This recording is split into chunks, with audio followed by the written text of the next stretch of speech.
கிறிஸ்துவுக்குள் பிரியமானவர்களே, கர்த்தரும் இரட்சகருமாய் இயேசு கிறிஸ்துவின் ஈடினியேற்ற நாமத்தினாலே உங்கள் யாவருக்கும் என் அன்பின் வாழ்த்துக்களை தெரிவித்துள்ளேன். தேவன் அருளிய அப்பம் பிரேயர் மினிஸ்ட்ரி சேனல் மூலியமாக உங்களோடு சந்திப்பதில் மிகுந்த மகிழ்ச்சி அடைகிறேன். தினம்தோறும் இரவு நேரத்திலே தூங்க முன்பாக பரிசுத்த வேதத்தில் நாம் ஒரு பகுதியை தியானித்து நம்முடைய குடும்ப பாதுகாப்பிற்காக நாம் ஜெபித்து வருகிறோம்.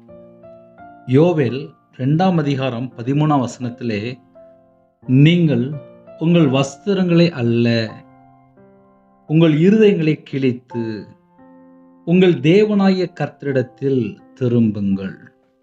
அவர் இரக்கமும் மன உருக்கமும் நீடிய சாந்தமும் மிகுந்த கிருபையும் உள்ளவர். அவர் தீங்குக்கு மனஸ்தாபப்படுகிறவருமாய் இருக்கிறார். ஹல்லேலூயா. நீங்கள் உங்கள் வஸ்திரங்களை அல்ல, உங்கள் இருதயங்களை கிழித்து உங்கள் தேவனாகிய கர்த்தரிடத்தில் திரும்புங்கள். பரிசுத்தமுள்ள தேவனை நாம் ஆராதிக்கிறோம். மனுஷன் முகத்தை பார்க்கிறான், தேவன் இருதயத்தை பார்க்கிறார். நம்ம இருதயத்துக்குள்ளே கர்த்தரை விட்டு தள்ளி போற காரியங்கள் ஏதாவது இருந்தால் அந்த காரியத்திலிருந்து நம்ம மனம் திரும்ப வேண்டும். நீங்கள் உங்கள் வஸ்திரங்களை அல்ல. நம்ம டெய்லி புது புது ட்ரெஸ் போட்டுட்டே இருப்போம். ட்ரெஸ்ஸை துவைச்சு போட்டுருவோம், கரெக்டாக போட்டுட்டே இருப்போம். எல்லாரும் பார்ப்பாங்க, இவங்க நல்லவங்க அப்படின்னு சொல்லி ஏகப்பட்ட பேர் சொல்லுவாங்க. இதெல்லாம் வெளியில பார்த்து. ஆனால் தேவன் எதை பார்ப்பார் அப்படின்னா, 24 மணி நேரம் ட்ரெஸ்ஸை டெய்லி துவைச்சு போடுற இல்ல, உன் இருதயம் எப்படி இருக்கு அப்படின்னு கேட்பார். 365 நாளும் 365 ட்ரெஸ்ஸு போடுறவங்களும் இருக்கிறாங்க, காலையில் ஒரு ட்ரெஸ்ஸு நைட்டு ஒரு ட்ரெஸ்ஸு போடுறவங்களும் இருக்கிறாங்க, ஒரு நாளைக்கு 2 ட்ரெஸ்ஸு போடுறவங்களும் இருக்கிறாங்க. 365 நாளும் அப்போ எத்தனை ட்ரெஸ் ஆச்சு? 365 ட்ரெஸ்ஸு 2 சேர்த்தா 730. நம்ம இருதயம் 365 நாளும் புதுசா இருக்கா? நம்ம எப்படி செக் பண்ணி பார்க்கணும் அப்படின்னா, இன்னைக்கு என் இருதயத்துக்குள்ளே கர்த்தரை விட்டு தள்ளி போற காரியங்களை ஏதாவது கொண்டு என் இருதயத்தில் வச்சிட்டேன்னா, என் இருதயம் தேவனுக்கு முன்பாக எப்படி இருக்கு? என் ஆத்துமா தேவனுக்கு முன்பாக எப்படி இருக்கு? பாவம் செய்யற ஆத்துமா சாகும். பாவம் செஞ்சதுக்கு அப்புறம் எனக்கும் தேவனுக்கும் நடுவில் ஒரு பிரிவினை. அதுக்கப்புறம் என்னுடைய வாழ்க்கையில ஆசீர்வாதம் இருக்காது, சமாதானம் இருக்காது, பிரச்சனை, போராட்டம், அப்புறம் பல விதமான காரியத்துல போய் நான் சிக்கிக் கொள்றேன். சரி, என் வாழ்க்கையில நான் மனம் திரும்பிட்டேன். மனம் திரும்பினதுக்கு அப்புறம் நான் என்ன யோசித்து பார்க்கணும் அப்படின்னா, 365 நாளும் நான் எங்கெல்லாம் கர்த்தரை விட்டு தள்ளி போயிட்டே இருக்கேன். இதை ஒரு மனுஷன் கண்டுபிடிக்க ஆரம்பிச்சிட்டான் அப்படின்னாலே அவங்க ஆட்டோமேட்டிக்கா ஸ்பிரிச்சுவலா மாறிடலாம். காலையில் தூங்கி எழுந்திரிச்சேன்ப்பா, காலையில் தூங்கி எழுந்திரிச்சிட்டு இப்போ இவ்வளோ நேரம் வெளியில் போயிட்டு வந்தேன், பல இடத்துக்கு போயிட்டு வந்தேன், அதுக்கப்புறம் வீட்டில் உட்காந்துருந்தேன், எல்லாம் செக் பண்ணி பார்க்கணும். நைட்டு படுத்து தூங்கும்போது இன்னைக்கு என்னுடைய வாழ்க்கையில் நான் யார்கிட்ட கோபத்தோட பேசினேன், யார்கிட்ட அன்பு கூறாமல் இருந்தேன், யார்கிட்ட எரிச்சலா பேசிட்டேன், இப்படி ஒவ்வொரு பாயிண்டா உட்காந்து செக் பண்ணி பார்க்கணும். சில குடும்பத்துல மனுஷனை கண்டு பயந்து போய் பேசியிருப்பாங்க.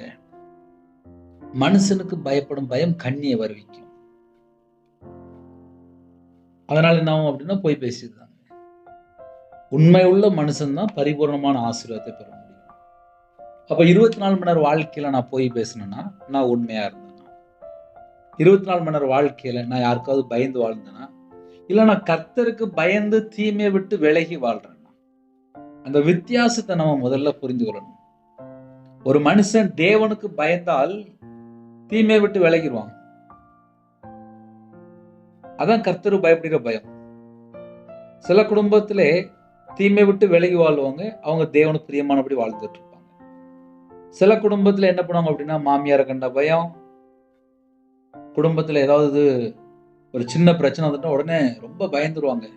இப்படி ஆயிருமோ அப்படி ஆயிருமோ அப்படின்னு சொல்லி பயப்படுவாங்க.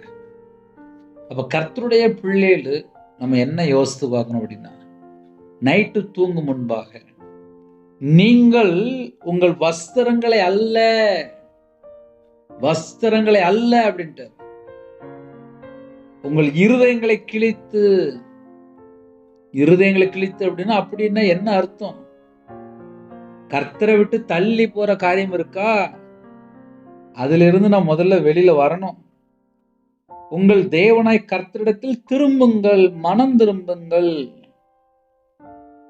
ஒரு மனுஷன் கர்த்தர் பக்கம் மனம் திரும்பியாச்சு அப்படின்னாலே அவர் இரக்கமும் மன உருக்கமும் நீடிய சாந்தமும் மிகுந்த கிருபையும் உள்ளவர். அவர் தீங்குக்கு மனஸ்தாபப்படுகிறவருமா இருக்கிறார். அப்ப நம்ம வாழ்க்கையில ஏதாவது ஒரு தீங்கான காரியம் இருக்கா?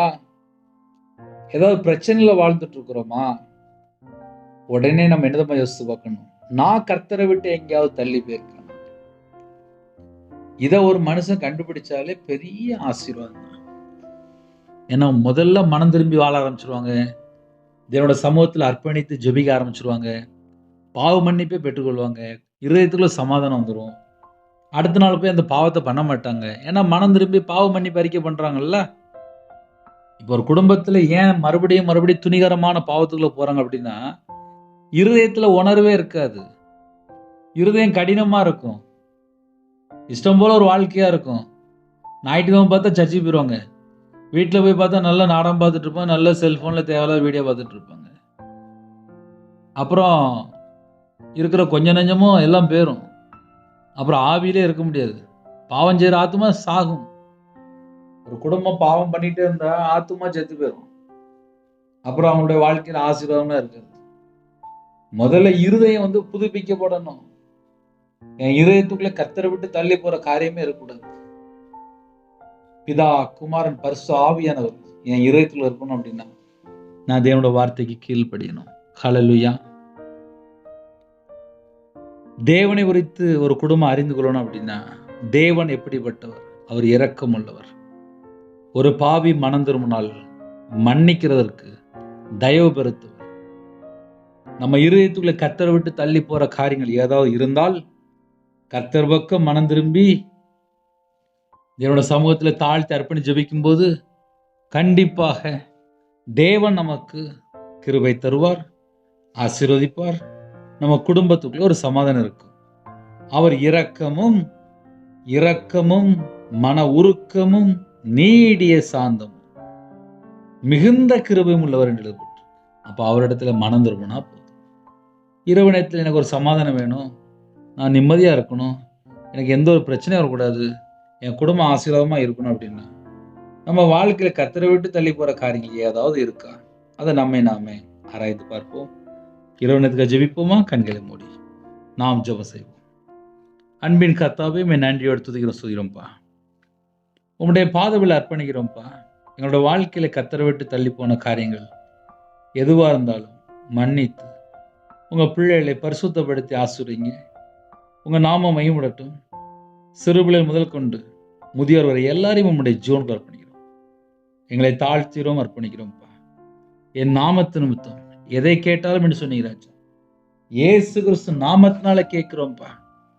கர்த்தர் மனமிறங்க எல்லா குடும்பத்தையும் பரிசுத்தப்படுத்தி ஆசீர்வதிங்கப்பா. ஒவ்வொரு குடும்பத்தையும் அப்பா உங்களுடைய ரத்தத்தினால கழுவி சுத்திகரிங்கப்பா.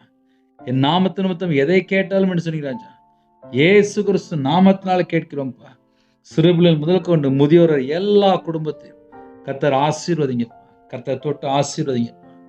கற்பதனியா ஜெபிறாங்க, கர்த்தர் மனமருங்க. மாசமா இருக்காங்க, கர்த்தர் ஆசீர்வதிங்க. டெலிவரி போறாங்க, கர்த்தர் கூட இருங்க. திருமண தேவைக்கா ஜெபிறாங்க, எல்லா தடைகளும் நீக்கி ஆசீர்வதிங்க. சிறுபிள்ளைகள் முதல் கொண்டு முதியோர் எல்லா குடும்பத்துக்கும் கர்த்தர் வேலை அடைங்கப்பா. வெளிநாட்டில் இருக்காங்க, அவங்க இருக்கிற இடத்துல ஆசீர்வதிங்கப்பா. படிக்கிற பிள்ளைகளுக்கு ஸ்தோத்திரம். எக்ஸாம் எழுதியிருக்காங்க, சில குடும்பத்தில் வேலைக்காக ட்ரை பண்ணிக்காங்க, கர்த்தர் மனமறங்க. பிள்ளைகளோட வாழ்க்கையில் ஆசீர்வாதத்தை கட்டிடுங்க. சில குடும்பத்தில் நைட் நேரத்தில் அப்பா வாலிப பிள்ளைகள் வாலிப பையங்க நைட் ஷிஃப்ட்டில் இருக்கிறாங்க. சில குடும்பத்தில் அப்பா பெட்ரோல் பல்கில் வேலை பார்க்குங்க, பஸ்ஸில் போகிறாங்க, காரில் போகிறாங்க, ட்ரெயினில் போகிறாங்க. சில குடும்பத்திலே அப்பா கவர்மெண்ட் ஆஃபீஸ் ஜெபிறாங்க, வாட்ச்மேன் ஜெபிறாங்க, செக்யூரிட்டி ஜெபிறாங்க. இன்னுமாக அப்பா எத்தனையோ குடும்பத்தில் நைட் ஷிஃப்ட்டில் வெளியில் வேலை பார்க்காங்கப்பா. எல்லாரையும் உங்களுடைய பாதத்தில் அர்ப்பணிக்கிறோம். இணைந்திருக்கிற குடும்பங்கள் கர்த்தர் வேலடைங்க. எல்லா தடைகளும் நீக்கி அப்போ அவங்க பிள்ளைகளை ஆசீர்வதிங்க, பாதுகாத்துக் கொள்ளுங்க. நைட் நேரத்தில் சீக்கிரமா படுத்துங்க, அது கிருபை செய்யுங்க. தேவையில்ல சொப்பனங்கள் எல்லாவற்றையும் விளக்கிருங்க, வரக்கூடிய காரியத்தை வெளிப்படுத்துங்க. அதிகாலையில் உங்களுடைய சமூகத்தில் கண்மொழிக்கு கிருபை செய்யுங்க. திருமணத்துக்கு யாரெல்லாம் ஆயத்தமாக இருக்காங்களோ ஏற்ற துணை தாங்க. பிரிந்து போன குடும்பங்கள் இணைந்து வளர்க்கறத கிருபை செய்யுங்க. கோர்ட்டு கேஸ் போயிட்டுக்காப்பா, கர்த்தர் மனம் இறங்கி பிரிந்த குடும்பத்தை இணைத்து வைங்க. எந்தெந்த குடும்பத்துக்குள்ள கர்த்தரை விட்டு தள்ளி போகிற பாவங்கள், மதுபான பாவங்கள், சில குடும்பத்தில் விக்கிர வழிபாடு, எந்தெந்த குடும்பத்தில் தவறான தொடர்பு, எல்லா செத்த கிரியெல்லாம் இயேசு கிறிஸ்து நாமத்தினாலே சுட்டரிக்கப்படட்டும்ப்பா. இணைந்துகிற குடும்பங்கள் மன மகிழ்ச்சியா சந்தோஷமா குடும்பமாக ரட்சிக்கப்பட்டு அப்போ ஆலயத்துக்குள்ள நாட்டப்படணும். கர்த்தர் கிருபை செய்யுங்க. தேவனர்களே அப்போ மினிஸ்டர் நம்முடைய பதவியில் அர்ப்பணிக்கிறோம். இணைந்திருக்கிற எல்லா குடும்பத்துக்கு கர்த்தர் ஆசீர்வதிங்க. உங்க நாம மட்டுமே விடட்டும்பா. இரவு நேரத்திலே கர்த்தர் உங்க பிள்ளைகள் கூட தங்கிருங்க. நாளைக்குள்ள தேவைகளை சந்திங்க. எந்த குடும்பத்தில் கடனில் கஷ்டப்படுறாங்களோ அந்த கடன் உபத்திரத்தை மாற்றித்தாங்க. வெளிநாட்டில் இருக்கிற எல்லா குடும்பத்தையும் கர்த்தர் வேலடைங்க. உங்க நாம மையப்படட்டும். உங்களுடைய பாதங்களை தாழ்த்தி அர்ப்பணிக்கிறோம். அப்பிரயோஜனமான ஊழியக்காரன்பா, பலவீனத்தோடு படுத்த படுக்கையில், ஹாஸ்பிட்டலில், அவசர சிகிச்சையில், ஐசியூவில், எந்தெந்த குடும்பத்தில் எம்ஆர் ஸ்கேன் எடுத்து ரிப்போர்ட் எடுத்து அப்போ ஹாஸ்பிட்டலுக்கு இருக்கவங்களோ எல்லா குடும்பத்துக்கும் கர்த்தர் தீர்காயுசை கட்டிடுங்கப்பா. பரிபூர்ணமான சுகத்தை தாங்கப்பா. பலவீனத்தை நீக்கி போடுங்க, பலவீனத்தை நீக்கி போடுங்க, பலவீனத்தை நீக்கி போடுங்க. கர்த்தர் பூரண சுகம் தாங்க. ஒவ்வொரு குடும்பத்தையும் உங்களுடைய ஜூன்கார் பண்ணிடும். எல்லா குடும்பத்துக்கு கர்த்தர் வேலையடைத்து ஆசிரியங்க. உங்க நாம மையப்படட்டும். துதிகன மகிமை எல்லாம் ஒருவருக்கே செலுத்திடுவோம். இயேசு கிறிஸ்து பிதாவே, ஆமீன். தேவனுக்கு மகிமையுண்டதாக. கர்த்தர் தாமே உங்களை உங்கள் குடும்பத்தில் சகல காரியத்தையும் சம்பூர்ணமாக திருப்தியாக கர்த்தர் கூட இருந்து ஆசீர்வதிப்பாராக. ஆமீன். God bless you. Thanks for watching. Please subscribe our channel. Click the like and share. Click the bell. God bless you.